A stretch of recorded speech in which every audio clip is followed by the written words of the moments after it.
ఇండియాలో తీసేటువంటి సినిమాల్లో షారుఖ్ ఖాన్ దగ్గర నుంచి సంపూర్ణేష్ బాబు దాకా ఒక బడ్జెట్ని ఇప్పుడు షారుఖ్ ఖాన్తో సినిమా తీస్తున్నాం లేదా ప్రభాస్తో సినిమా తీస్తున్నాం, వీళ్ళతో సినిమా తీసే ప్రొడ్యూసర్ మీరో నేను అయినప్పుడు వాళ్ళకి ఎంత బడ్జెట్ పెట్టాలి, వాళ్ళకి ఎంత రెమ్యునరేషన్ ఇవ్వాలి, వారి మార్కెట్ మీద డిపెండ్ అయి ఉంటాయి ఇవన్నీ. వాళ్ళ మార్కెట్ డిపెండెన్సీలో శాటిలైట్ ఉంటుంది, డిజిటల్ అంటే ఈ నెట్ఫ్లిక్స్ లాంటివి ఇవి ఉంటాయి, థియేట్రికల్ ఆంధ్రాలో ఎట్లా ఉంది, తెలంగాణలో ఎట్లా ఉంది, రెస్ట్ ఆఫ్ ఇండియా ఎట్లా ఉంది, హిందీ బెల్ట్ ఎట్లా ఉంది, బాలీవుడ్ కైండ్ ఎట్లా ఉంది, ఇవన్నీ చూసుకుంటాం. వీటితో పాటు వీటన్నిటికంటే ఒక్కోసారి ముఖ్యమైనది ఏంటరా అంటే ఓవర్సీస్ మార్కెట్. షారుఖ్ ఖాన్ లాంటి వాళ్ళకి, ప్రభాస్ లాంటి వాళ్ళకి కల్కి సినిమా 275 కోట్లు ఓన్లీ గ్రాస్ ఓన్లీ యూఎస్ఏ నుంచి వచ్చింది. ఎంత పెద్ద నెంబర్ అది.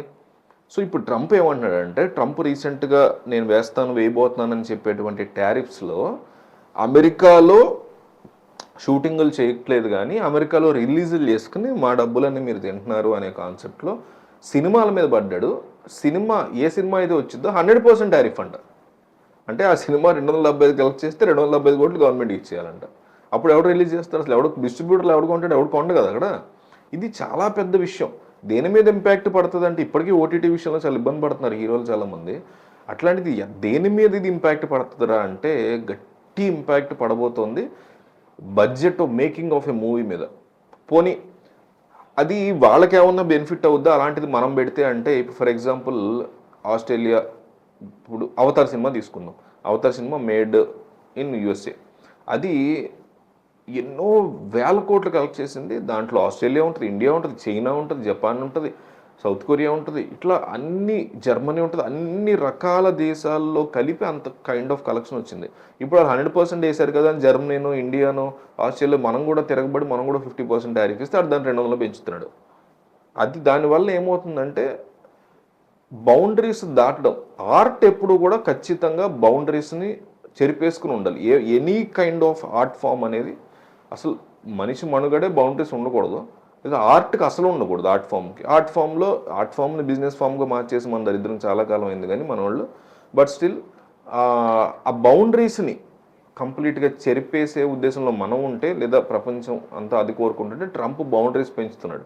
ఇది ఎందుకు ఇట్లా పెట్టాల్సి వచ్చిందంటే, హాలీవుడ్లో ఈ లేబర్ ఫోర్స్ ఎవరైతే ఉంటారో వాళ్ళకి పనులు దొరకట్లేదు. ఎక్కడెక్కడి నుంచి వచ్చిన సినిమాలు ఇక్కడ ఆడుతున్నాయి తప్ప లోకల్గా ఎవరు మేకింగ్ చేయట్లేదు. ఇప్పుడు మిషన్ ఇంపాసిబుల్ రెకనింగ్ ఉంది.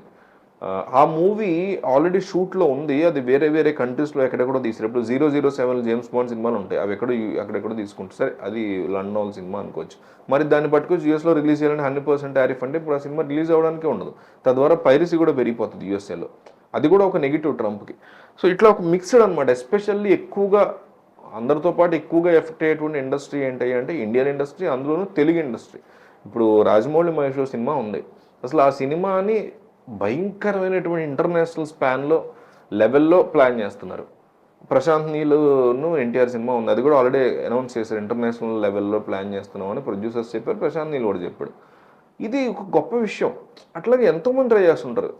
ఒక యూకేలో తీసే సినిమా కావచ్చు, అట్లా రకరకాల సినిమాలు ట్రై చేస్తూ ఉంటారు. యుఎస్ ఇప్పుడు మనకి ఇండియా వైడ్ కూడా రేపు పొద్దున రాజమౌళి షారుఖ్ ఖాన్ లాంటి కాంబో ఏదన్నా పడితే వాళ్ళు కూడా ట్రై చేస్తారు. ఆల్రెడీ షారుఖ్ ఖాన్ భయంకరమైన మార్కెట్ ఉంటుంది యూఎస్లో. ఇవన్నీ కూడా దారుణంగా దెబ్బతిని బడ్జెట్లో ఆగిపోయి బిగ్గెస్ట్ స్పాన్ వైపు ఏదైతే బిగ్ మేకింగ్ ఆఫ్ సినిమా వైపు ఇండియన్ సినిమా వెళ్తుందో దానికి ఇది చాలా గట్టి దెబ్బ. మరి దీన్ని ఎట్లా సాల్వ్ చేస్తారు ఏంటి, ఏమైనా మీటింగ్లు చేస్తారా, కూర్చొని మాట్లాడతారా? ట్రంప్ ఏమో ఎవరికి వినేవాళ్ళు లేదా. నార్త్ కొరియా కిమ్ గాడి కంటే కూడా దరిద్రంగా ఒక మెంటల్ సాడిస్ట్నా కొడుకులాగా ఉన్నాడు వీడు. ఏదేదో పెడుతున్నాడు, ఏంటేంటో చేస్తున్నాడు అసలు అని జనాలు ఫ్రస్ట్రేట్ అయిపోతున్న సిచ్యువేషన్ ఉంది. ఈ అంశం మీద మీకేమనిపించింది ఏంటి, మీకేమన్నా సొల్యూషన్ తెలిసినా, ఇంకేదైనా ఇన్ఫో నేను మిస్ అయినా కామెంట్ చేయండి.